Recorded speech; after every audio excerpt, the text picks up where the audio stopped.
কি হলো টম, কয়টা মাছ ধরেছে? একটাও পাওনি এখনো।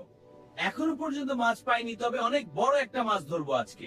তোমার দ্বারা মাছ ধরাবে না টম, তুমি ফিরে যাও। দেখো জেরি, কত বড় মাছ ধরেছি আমি। যাক, আজকে তাহলে অনেক বড় একটা মাছ পেয়েছি। আজকে এই মাছটাকে নিয়ে সুন্দর করে রান্না করে খাবো, আর তুমি চেয়ে চেয়ে দেখবে জেরি। খুশি হওয়ার কিছু নেই টম, কিছুকে অপেক্ষা কর। আরে জেরি, এত বড় মাছটা তুমি ধরে ফেললে, তার মানে আজকেও আমি তোমার কাছে হেরে গেলাম। জেরি, দেখো তুমি একটা বড় মাছ পেয়েছে। হ্যাঁ টম, আর তুমি একটা ছোট মাছ পেয়েছে। চল বাড়ি যাই, এগুলো ভাজি করি।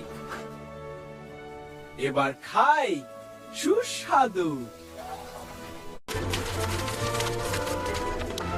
টম, আজকে কিন্তু খাওয়া অনেক সুন্দর হয়েছে, মজার হয়েছে। হ্যাঁ, সত্যি বলেছো জেরি, আজকে আমাদের খাবার অনেক মজার হয়েছে। এখন থেকে আমরা প্রতিদিন মাছ ধরতে যাব। আমার খুব ঘুম পাচ্ছে টম। আমারও। চল টিভিটা বন্ধ করে ঘুমাই।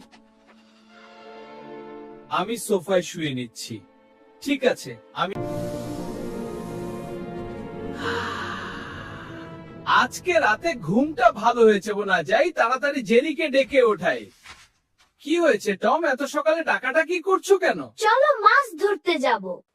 জেরি, আজকে আমাদের অনেক মাছ ধরতে হবে। আমরা রাতে বারবিকিউ পার্টি করব। ঠিক আছে টম, তাহলে আজকে বেশি করে মাছ ধরতে হবে। হ্যাঁ, চল পুকুরে যাই। আমি রেডি।